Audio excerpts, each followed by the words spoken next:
Hey everyone, welcome back to SumZero. Today I'm with David Bastian and Michael Cooper from Kingdom Capital.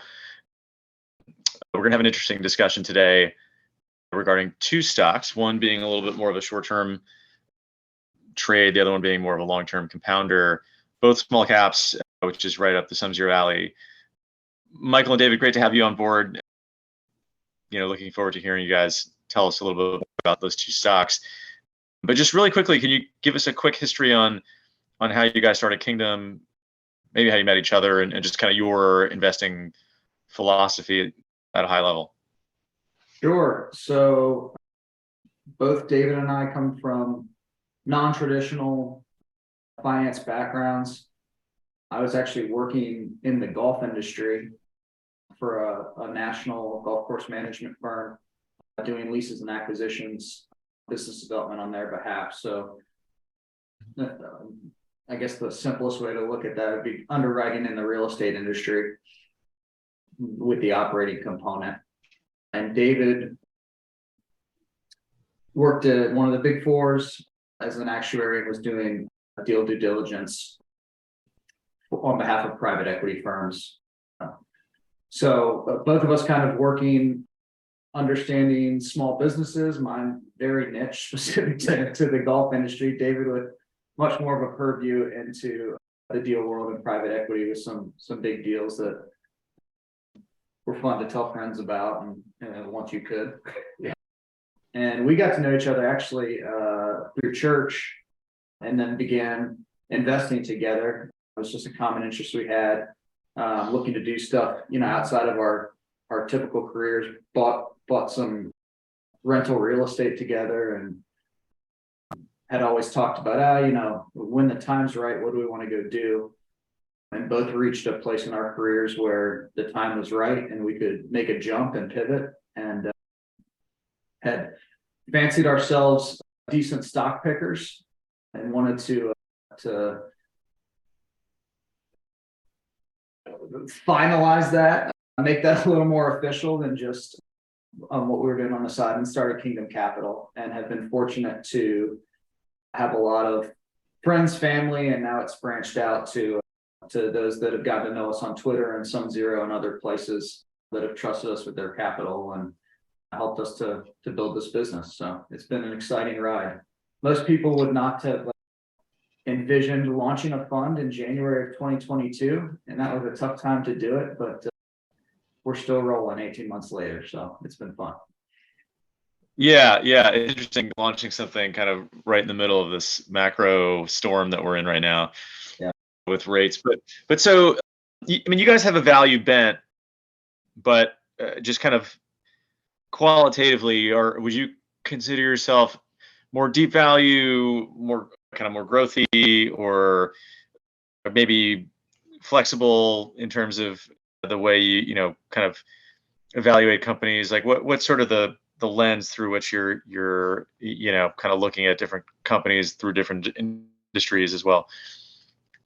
Yeah, no, we're deep value is probably the best descriptor of what we're looking at.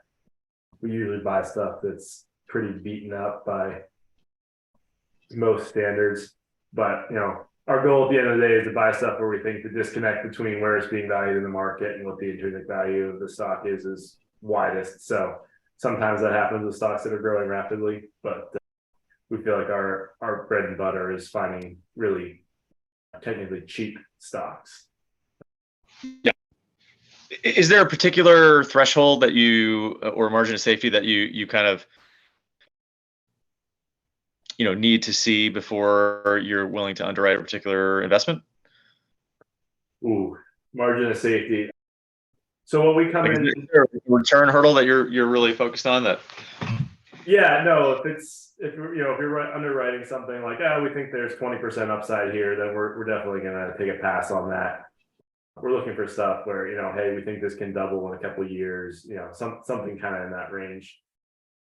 For usually the risk that we're going to take on if we're going to buy stuff that's a small cap and beaten up, you're looking for some pretty significant upside. Cool. So let's talk about Children's Place Inc. And for those of our listeners who aren't familiar, it's ticker PLCE CE.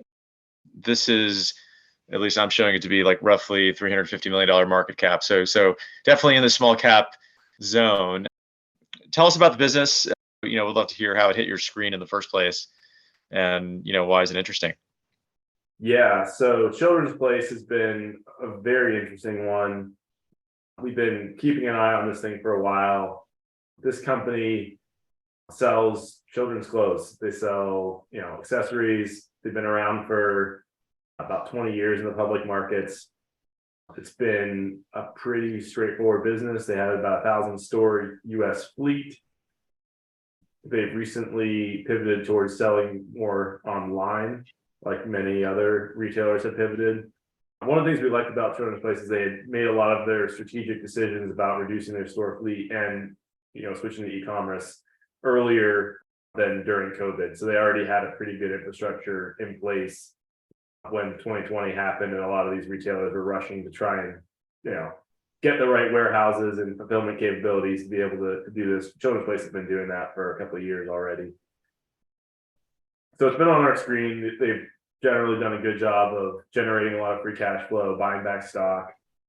They generated 100 million plus of free cash flow pretty much every year from 2008 to 2020. So it's just one of those companies that was pretty steady, does a great job retiring shares. So it's well aligned with stockholders. They had a great 2021, like many retailers did. And then 2022, they got hammered again, like most retailers did. But what got it, particularly interesting to us is that they had multiple issues in 22 that we felt like they got punished too much for. The first is that cotton is about 10% of their input costs for the clothes that they're manufacturing. And cotton prices exploded during late 2021, early 2022. Children's Place buys cotton about 9 months in advance. So their P&L statement got hammered by, essentially their cost of cotton doubled. So that was a significant headwind last year and beginning of this year. They also had significant freight issues that they're paying for air freight, they're paying for containers that were way higher during 22 than they've been historically. So when you start looking at their financials and pull these costs out, you realize that their results were pretty much in line with historic margins. They're doing a good job operating the business. They just had these two temporary headwinds that have since reverted. So we'd like stuff where we can already quantify, hey, these are the issues and they've abated, and that's going to start showing up in their financials. It makes it, easier to get comfortable with the business and saying, hey, we really need sales to pick up 20% in the second half of this year in order for this idea to work. I was like, no, there's really nothing wrong with business. There was just an input cost issue that temporarily made their numbers look worse. Yeah, that's interesting. What is the, what's the, I guess, I don't know how you, what do you look at it just on a PE basis, or what sort of metrics do you kind of value the business on? Yeah, this one's all about the free cash flow.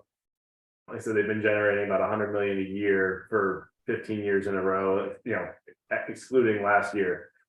And so yeah, we look at this thing. What was the free cash flow last year? Did they have any free cash flow? No, and that was driven by working capital inventory build. And so that was funded using their short-term credit facility, which again, so you see expanding short-term debt, you see expanding inventory.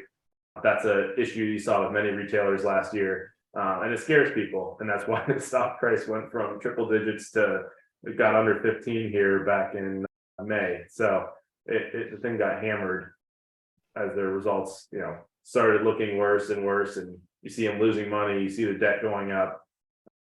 But at the same time, there's something measurable in the back half here, and that's what really got us interested. So, I mean, just kind of interpreting what you're saying here, you see this as something that trades for roughly 3.5 times free cash flow on a normalized cash flow basis. Correct.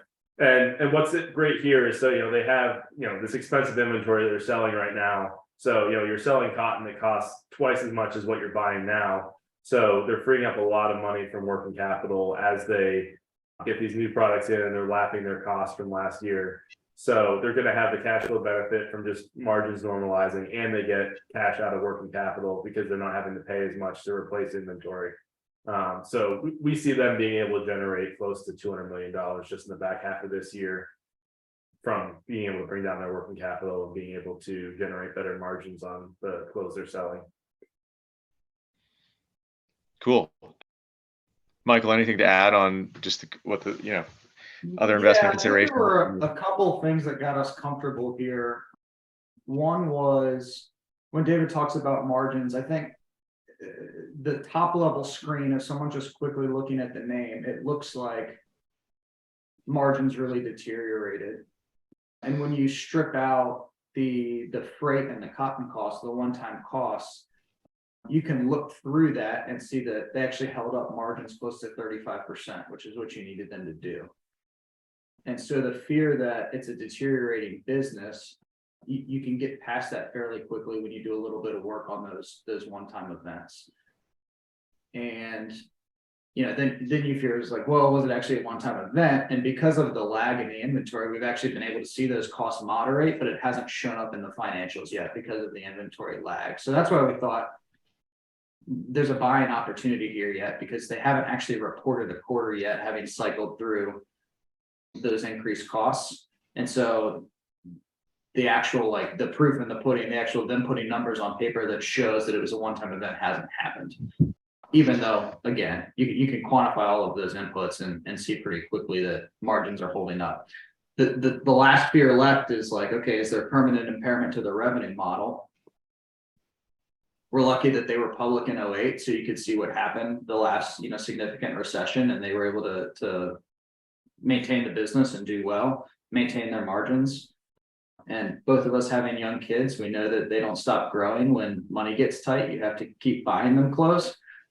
So, of all the consumer discretionary type businesses or retail businesses you could be buying in the face of a potential recession, or if we are in a recession, this felt like one that, would be a little bit better supported than some of the other retail spots that might be having some headwinds. I think what's one of the interesting things about the story here is that it sounds like this would not show up on a traditional value screen because of this, headwind in 2022. So how did you actually come across the name? Was it because you had just followed it previously and you knew the name and noticed that there was like a huge drop in financial performance? Or was there did you have a systematic screen in place that could somehow automatically look through the one-time stuff that you referenced? Like, I'm just curious how it sort of, popped on your radar as being like a potential turnaround. Yeah, I think you're right too. We really like cash flow when you talk about margin of safety and where our heads are at. Like, we like buying cash flowing businesses. So this company that did not cash flow last year, it's like, how did you even get onto that? I think one way was prior to starting the fund, David and me, because I was smart enough to listen to him, had a lot of success in DXLG, a big and tall retailer, men's retailer.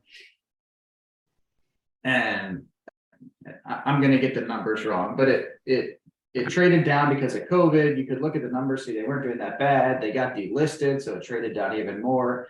What, 18 cents, something like that. Yeah, it was traded at $10 million market cap. And within 12 months, it was back at $10. It was crazy. And so we've been scraping companies, and that was a similar situation where things looked way worse on paper, but you could look through some of those headwinds and see that this company was not going bankrupt. They had plenty of cash, and we've been looking for another retail setup like DXLG, and places so far fit the bill for us. Yeah, super interesting. And I think one of the nice things here, we put this idea up on SumZero in June, and then like 2 weeks ago, the PLCE CEO came out and bought $1 million worth of stock in the open market.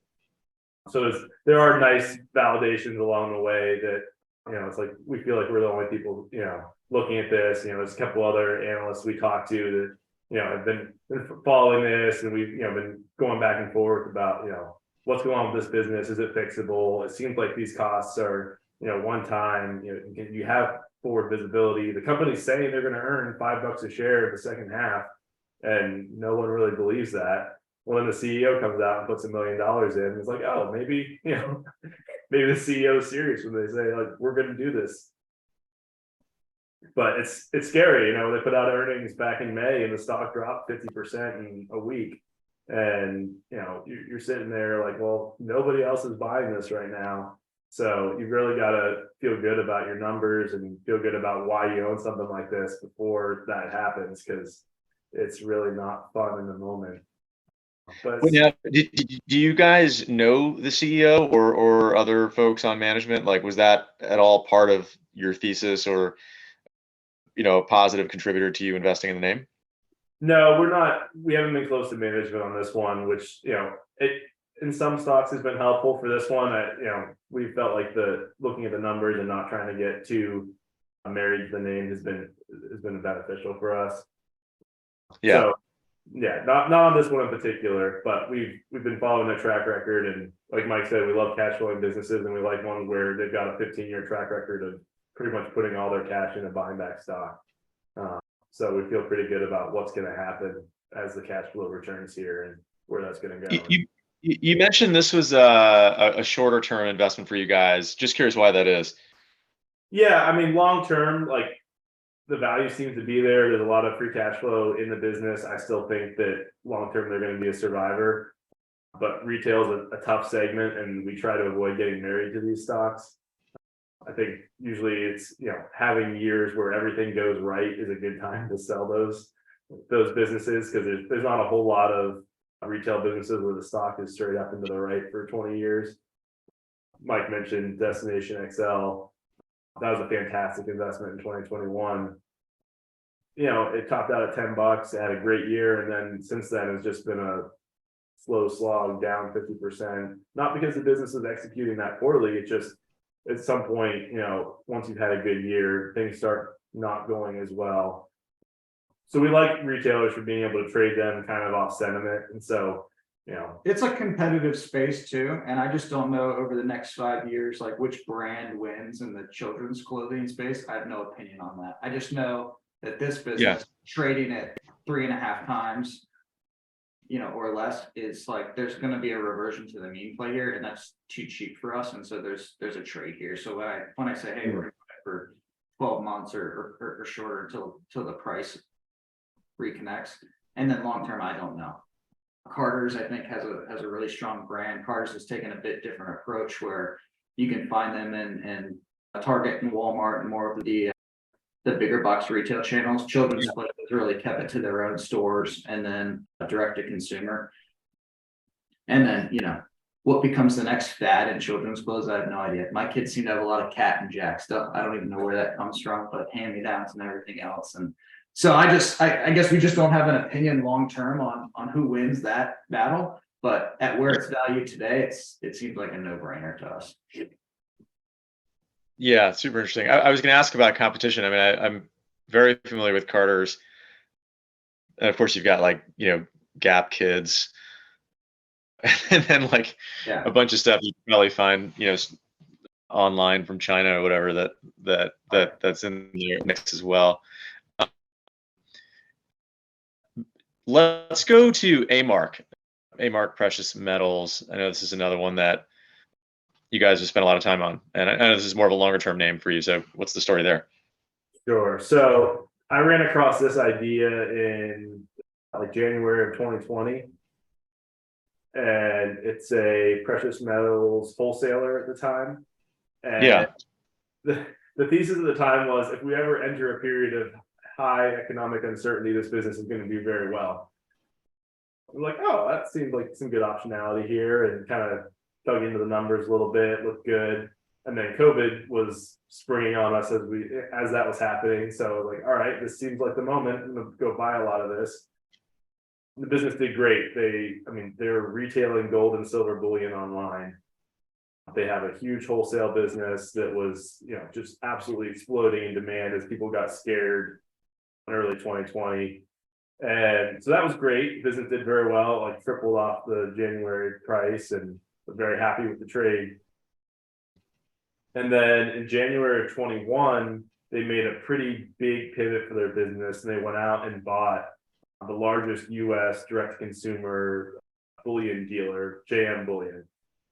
They had a 20% stake in the business. They've been partnering there for a while and dealing most of the gold and silver that these guys were selling online. They went ahead and combined the business. And that was kind of the real turning point for these guys. They took all the cash they generated during COVID and went and put it to work and bought this thing and proceeded to earn back their entire purchase price in the subsequent year and a half. It was a fantastic acquisition for them. They've done a couple other bolt-ons in the process, but they went and took this single wholesale business and turned it into, a wholesale and a retail business. And they get much better margins on the retail sales. It allowed them to be more strategic about how they're selling product, how much they're manufacturing at their own mints. It really just allowed them to kind of become the whale in the U.S. bullion space. And that market is now dominated by their ownership of JM Bullion. They own Goldline, which if you're ever up late watching Fox Business, you'll probably see some ads for that. They've got a few other brands, the Silver Gold Bull they've invested in, which is up in Canada and is the largest dealer up there. They've got a couple other minority interests in some, like the UK bullion dealer. Atkinson's, Buy Gold and Silver. Yeah. They've been slowly picking up these brands. And I mean, the one they bought, 6 months ago, I think they paid like 50% of trailing 12 months cash flow. Once it's integrated into their models, they're getting these really cheap acquisitions, and they're able to do that because as a wholesaler, they have access to a tremendous amount of product from the U.S. Mint, from the Royal Mint, from their own mint, Silvertown, and partially owned Sunshine Mint. So they're controlling the product from when it gets created to when it gets wholesaled to these retailers and then these banks, and where the product's going to go. So it kind of gives them a hand on the lever, both on the consumer side and on the production side, and lets them do much better on margins than they were doing previously. So you go back and look at this business pre-COVID, and it was doing maybe 0.5% gross margins. So, billions of dollars in sales, barely making any money on them. Now they've taken those gross margins up over 3% with the retail business in there, which again, isn't that large, but by comparison, when you're doing, billions and billions in sales, they've generated about $200 million of EBITDA a year in the last 3 years. And that's almost 1-to-1 getting converted to cash flow. Very good business. And, even valued at $1 billion today versus the 50 million it was being valued at pre-COVID. They're still trading around 5 times. Business has just been firing all cylinders. They pivoted to buying back shares recently, now that they've kind of consolidated the US space for the most part. And so we just look at this thing and think over time, yes, there's been a lot of uncertainty in the market. Yes, they're over earning to some extent. But we thought that last year, and then there were bank runs in March, and they had their best quarter of demand in history. So every time you think like, what else can happen? Something else happens, and people get scared and buy gold and silver, and these guys make a bunch of money when that happens. So what is the commodity price risk that they take exactly, and how would you? That's one of the other reasons we love this stock, and that is it has very little to do with the price of gold and silver. So when they buy their gold and silver inventory, they fully hedge the price with different banks and commodity trading desks. So as far as AMRK is concerned, the price of gold, the price of silver has a pretty marginal effect on their business. They're all about the volatility in the price. So they're happy to buy some silver at the mine at $24, make it into a coin and sell it to you at 30 and completely hedge out the price risk while they hold it. They're just interested in taking that spread on the coin that they sold. Yeah, I think just to expand on that, it took me a little while to fully grasp the benefit of that. But you think about buying a company that's selling gold and silver and think like, well, if I have a bullish view on where precious metals are going, then this makes sense. And if I don't, it doesn't. And it's not really the price of gold and silver that you care about. It's just the volumes that are being sold. And so the interest in acquiring precious metals, it's what really spikes their profitability. So like David said, times of economic uncertainty, there were bank runs, people bought more precious metals. that's good for them. And obviously as demand goes up, the spreads that they're able to charge versus the spot market go up. So for instance, on a Silver Eagle coming from the US Mint, that was when silver was, $25, they were charging $44 for that coin. They were making $19 spreads per coin sold, which is wild to think about, but they couldn't keep them in stock. And because of COVID and other reasons, the Mint has been underproducing for several years now. It's basically capped out their production, but yeah, it gets kind of cool as you start to look at the verticals. AMRK is a supplier of blanks to the Mint. So in some ways they control how much the Mint is producing, and the Mint is kicking out the coins, and then they're retailing them back to the consumers that can control the price of spreads. So they're getting to kind of dip their toe on both sides of the pool there, which is. You said earlier the company trades at roughly 5 times free cash flow. I want to make sure I got that right. Is that based on like a normalized free cash flow, or like is that a peak cash flow number? What is that multiple? Can you just dive into that a little bit? Sure. So yeah, this business, the funny thing here has been, since they bought JM Bullion, kind of transformed the business model, there really hasn't been a prolonged period of calm in the markets. So our best guess of what normalized is, we think they can do over 100 million normalized. They've done 200 million pretty consistently since January of 21, and that hasn't slowed down yet. We were thinking that maybe, this January to March quarter was going to be one of their slowest, and we were going to get an idea of how quiet things could get. And then in March, there were bank runs, and quarter was fantastic. So 200 million is about what they've been doing per year. If you try and look at their free cash flow on a screener, it's lumpy because there's inventory going in and out, and their inventory number can fly around by $400 to $500 million. So they could have a quarter of 250 million positive cash flow, and you're like, wow, just cash flow a quarter of the business value in 3 months. And then the next quarter, it's negative 300 million because they built some inventory because the US Mint released a new issue and they went and bought a bunch of it. So if you look at it on a screener, it's definitely lumpy. They're sitting on like $1 billion of inventory that they turn a couple times a quarter. So it's noisy, but yes, they're doing around 200 million a year for the last 3 years. Yeah, the short answer is we don't know yet, because the big pivot just happened 2 years ago, and the environment's been pretty good for them for all 2 years. So we think it's give it a 50% haircut, but we don't really know yet. So you think the low end of that, maybe it's 100 million in free cash flow per year on average, in like, let's say a bad year? Is that how you're thinking about it? Yeah. Yeah. So you still get your 10% free cash flow yield. Now, why you also mentioned this is, longer term name for you guys. Just give me the logic behind that. Yeah. So the case for the last 2 years has been the valuations at which they've been able to roll up the industry have been very impressive.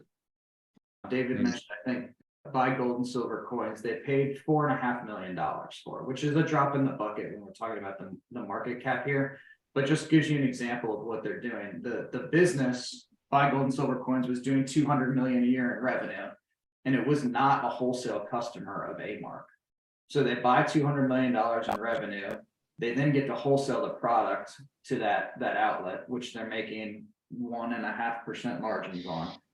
Then they're going to get they've been running 8% margins on the retail side, but let's say it's 5 to 6, and the buy gold and silver customer was a slightly smaller ticket customer anyway. But you're picking up 6 points on that revenue between the two, and they paid $4.5 million for the business. There's some extenuating circumstances there. I think the understanding was the owner was ready to retire, and I don't know that he was hedging his metals exposure, and there was some volatility and everything else. But there's a couple different examples of that. I mean, we talked about JM Bullion being the acquisition of the biggest DTC seller in the US, and they had the JM Bullion acquisition paid off in less than 18 months, less than 12 months. 18, yeah. Yeah, less than 18 months. So just wild multiples that they're able to roll the space up in, and continuing to generate cash flow to do it without, taking on debt and other things. And as we talk to management and kind of pick through, like, okay, so how long does this party last, right? Eventually you rolled it all up. The industry is so fragmented. There's so many mom and pop bullion dealers and everything else that there's a lot of runway there to continue doing. They're not all going to be the huge JM Bullion acquisitions that change the business, but the buy gold and silver, the $200 million revenue guys, there's just a lot of them out there that they can go get. And like David said, more recently, they re-upped their buyback program. So they're being strategic as they're not seeing the acquisition opportunities. They've got the ability to buy back shares at attractive prices as well. These, less than 10x free cash flow of what we're guessing is normalized earnings, 5x of what current has been for T. So it's just, it sounds like a great private equity play as well. yes. That's kind of how we expect this ends, is that the PE shop comes in and wants to buy this thing out. So hasn't happened yet, but you go back to the conference calls in 2020, right before COVID happened, the CEO says, look, the way we want to run this business is go out there, have a couple of years of turmoil, have, us put up really great numbers, and then go find someone who wants to buy this business. So, he was already talking about the scenario that is now unfolded, which is they've had a couple of years of great results and they put up great numbers, and it seems like them wanting to go and sell this thing, with the numbers they've had, they would be able to find some pretty interested buyers with the kind of cash it's throwing off. Is the founding family involved in business, or what tell me about the ownership structure of the business right now? Sure. So it's about 25% owned by management. CEO Greg Roberts has about a 10% stake. And there's a few other board members and members of management with significant positions as well. So they're very well aligned with shareholders. These guys have been running the thing since they spun out of Spectrum Group in 2013. And they've been running it for a while before that. So the team's been there for a while. Some of the guys came over from the JM Bullion acquisition and have been on the board as well. So there's been some integration of some of the guys they acquired. But yeah, the team's been in place for a long time, and they are well aligned in terms of their ownership. The CEO actually just got a new incentive structure that went into place on July 1st of this year, where he gets a bonus that's 2% of the total shareholder return between July 1st of this year and July of 2026. So for 3 years, whatever total shareholder return he drives, he gets a 2% bonus, less what his salary and bonus are during that time. So he needs to go double the stock price again in the next 3 years, and then he gets like a $10 million payout. So he's got pretty good incentives to keep this show on the road. And it's up 10% in 3 years already. So or 10 times, sorry, not 10%. Yeah. Wow, it's a really interesting name. I gotta say, you guys have like a pretty impressive depth of knowledge of these stocks. It's not often that you see that. So I think we can wrap up from here, but at some point, would love to, if you guys want. I mean, we'd certainly love to chat with some of these CEOs as well, so they can tell kind of their side of the story. I don't know how much sell side coverage there is on these stocks, but probably not a ton. Right. But always great to hear, from practitioners who are sort of deep in the weeds, talking about stuff outside of the FANG realm, which I think we're used to seeing on CNBC and the like. So thanks for joining us, guys. And I'll be tracking those names, and hopefully we can have a follow-up conversation one of these days in the future. Yeah, we appreciate you having us and love doing it, and appreciate the platform for letting us put our info out and get people interested. So thank you. Thanks, guys. Take care.